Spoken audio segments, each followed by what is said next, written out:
Un saludo. En este video vamos a ver cómo emplear el método de Gauss-Seidel para resolver sistemas de ecuaciones lineales. En este caso son sistemas consistentes determinados. Bien, el método de Gauss-Seidel, a diferencia de los que comúnmente se aplican, pues no es un método matricial. Lo que vamos a hacer en este método es una especie... Lo que vamos a hacer en este método pues es despejar algunas de las variables de cada fila y vamos a ir haciendo un proceso iterativo. Bien, lo primero que hay que tener en cuenta para el método de Gauss-Seidel es que no sirve para cualquier sistema de ecuaciones lineales. Aquí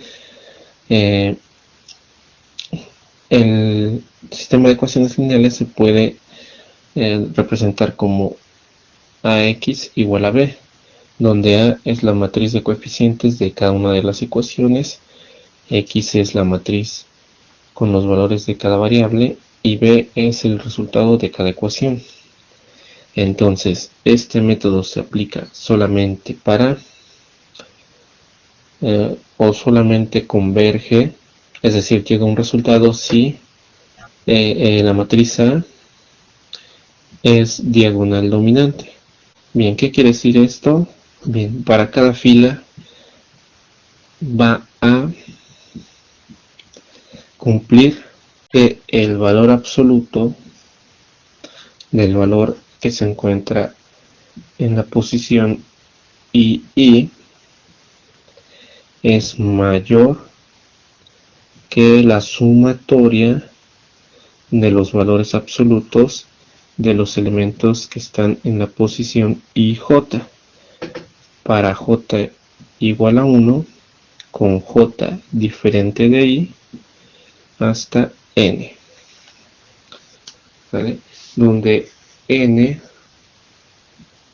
es el número de filas.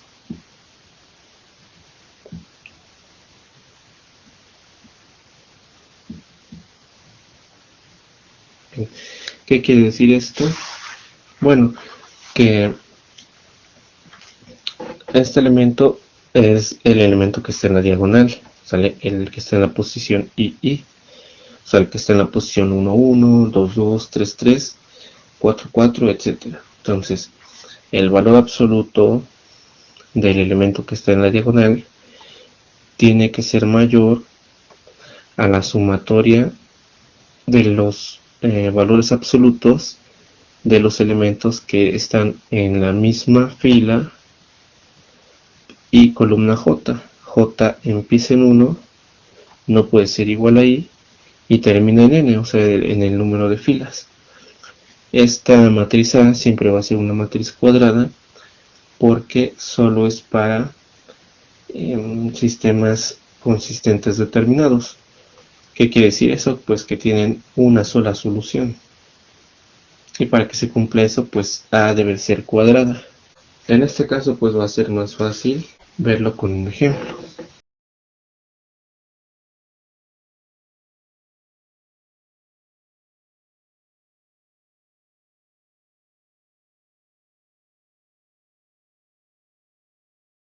Bien, lo primero que tenemos que ver es si esta matriz es diagonal dominante. Entonces, en la primera fila, el elemento que está en la diagonal es 0.85. Su valor absoluto es 0.85. Y ese valor absoluto tiene que ser mayor a la sumatoria de los valores absolutos de los elementos que están en la misma fila. Por ejemplo, aquí 0.3 pues tiene un valor absoluto de 0.3, menos 0.2 tiene un valor absoluto de 0.2. Si sumamos 0.3 más 0.2 nos da 0.5 y eso es menor que 0.85, entonces la primera fila cumple la condición. En la segunda tenemos 2.72. En el elemento de la diagonal su valor absoluto es 2.72 y el valor absoluto de este término es 0.8 el valor absoluto de este término es 0.8. 0.8 más 0.8 es 1.6 y eso es menor que 2.72. La segunda fila también cumple con la condición de diagonal dominante. Y en la tercera, 1.36 es mayor que 0.6 más 0.2.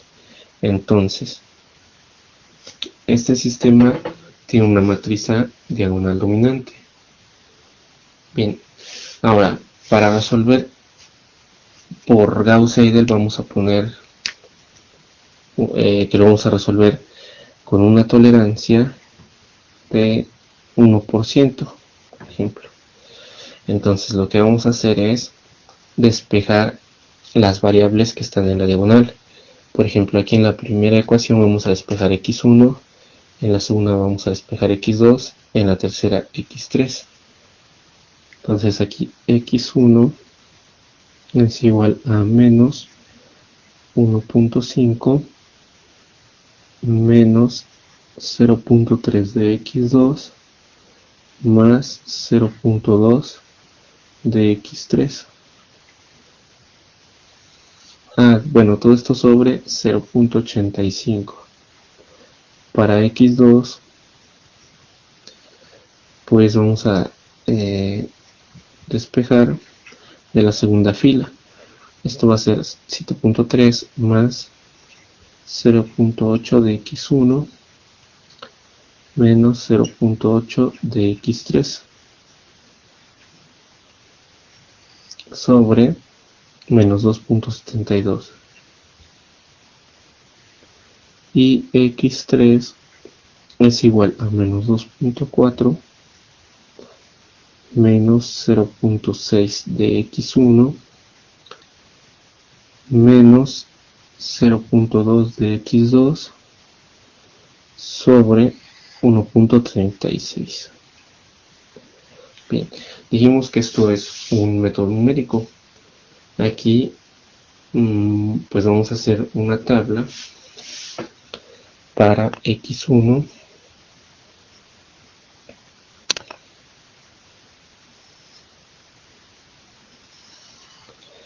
para x2, x3. Dijimos que vamos a tener una tolerancia de 1%. Aquí también vamos a calcular el error en x1, el error en x2 y el error en x3. Bien, entonces esto es un método numérico, es como Newton-Raphson o el método de la secante. Vamos a tener valores iniciales. Esos valores iniciales prácticamente pueden ser al azar, pueden ser cualquiera, aunque se acostumbra a que sea 0, 0, 0. Lo que vamos a hacer es ir sustituyendo estos valores en las ecuaciones. Por ejemplo, aquí para calcular x1 sería menos 1.5 menos 0.3 de x2. x2 vale 0.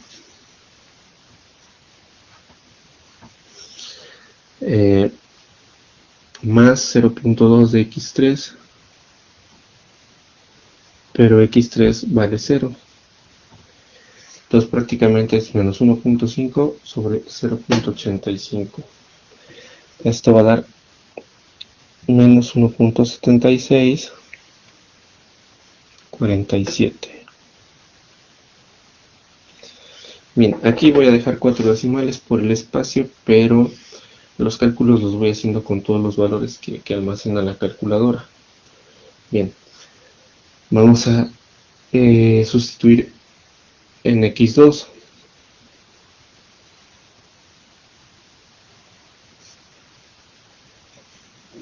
En x2 es 7.3 más 0.8 de x1. Ahora, algunos autores pues manejan que trabajemos las tres ecuaciones con 0, 0, 0. Pero si vamos haciendo las sustituciones con los valores que ya calculamos, nos vamos a ahorrar algunas iteraciones. Bien, entonces aquí es menos 1.7647, x1 menos 0.8 de x3, que x3 todavía vale 0, vamos a dejar así. Entonces, si hacemos esta operación, x2 nos sale menos 2.1647. Ahora, para la última ecuación sería menos 2.4 menos 0.6 de x1. x1 es menos 1.7647 menos 0.2 de x2.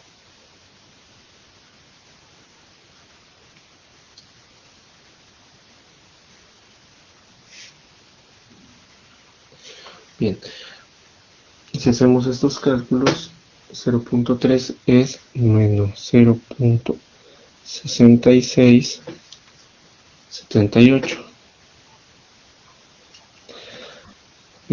Entonces, el error es la aproximación actual menos la aproximación anterior sobre la aproximación actual. Esto lo vamos a multiplicar por 100% para que nos quede en porcentaje. Entonces, la aproximación actual es esta, menos la anterior, pues es 0, o sea que sigue siendo este mismo número, sobre la aproximación actual, que es este número, pues en todos estos nos va a dar 1 por 100, en todos estos al principio es 100%.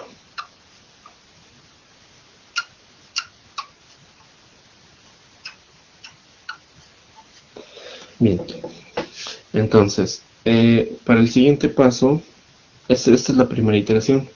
Para la segunda iteración, vamos a sustituir los valores que ya conocemos en las ecuaciones. Entonces, por ejemplo, para calcular x1 sería menos 1.5 menos 0.3 de x2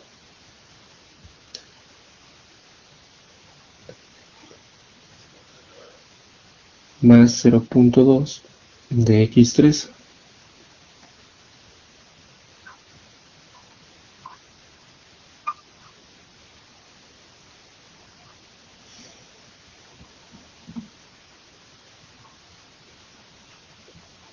Entonces, para x1 sería menos 1.1574.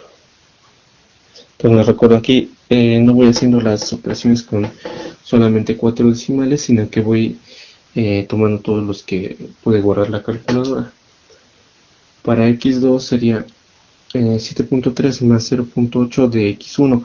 x1 ya cambió, y ahí ya tenemos un valor nuevo para x1.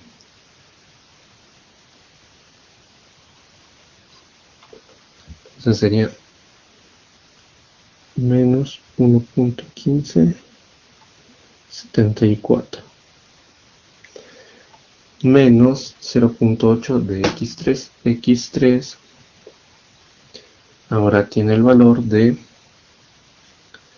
menos 0.6678.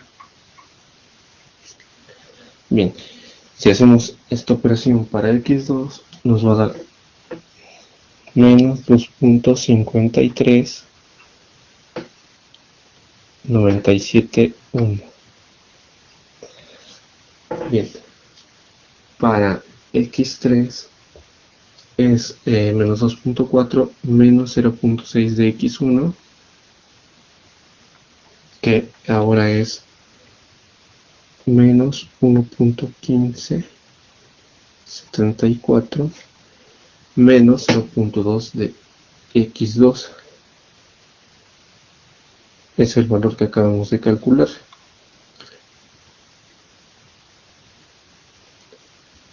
sería menos 2.5397. Si calculamos esto para x3, nos va a dar menos 0.8804. Ahora, para el error de x1 es aproximación actual menos 1.1574 menos la aproximación anterior menos 1.76 sobre la aproximación actual de menos 1.15. Y esto lo vamos a multiplicar por 100%. Ese valor es menos 52.4%.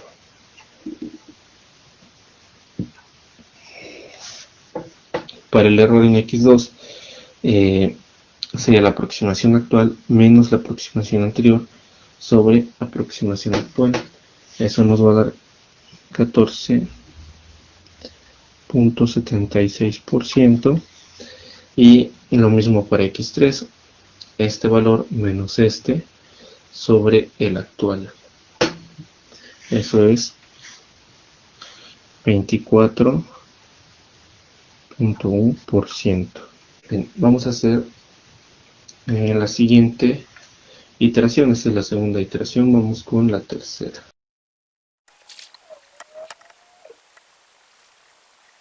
Bien, vamos a empezar con x1. Para x1 sería menos 1.5 menos 0.3 de x2, que ahora vale menos 2.5397 más 0.2 de x3 menos 0.8804. Si calculamos x1 nos va a dar menos 1.0754. Bien, para calcular x2 ya tenemos un valor diferente para x1. Para x1 sería menos 1.0754. Y para el valor de x3 sería menos 0.8804. Si hacemos este cálculo, nos va a dar menos 2.6264. Bien, para x3, el valor de x1 ahora es menos 1.0754 y el valor de x2 es menos 2.6264. Bien, evaluamos y en x3 nos da menos 0.9039. Ahora, tenemos que seguir haciendo estas operaciones hasta que el error en las tres columnas sea menor a 1% al mismo tiempo. Como vemos, unas columnas tienen menos error y otras tienen más. Pues lo que vamos a hacer es hacer todas las iteraciones, todos estos cálculos, los cálculos del error, hasta que en las tres casillas al mismo tiempo sean menor que 1%. Bueno, el error para estos datos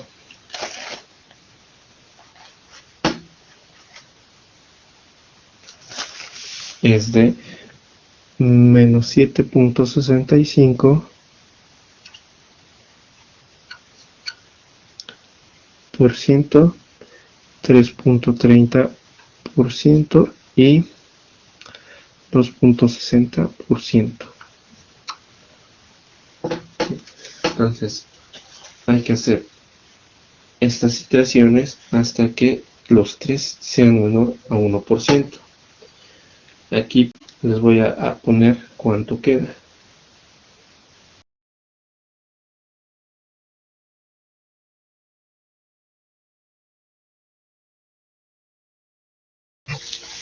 Y entonces así quedan los resultados. Aquí ya los tres errores son menores a 1%.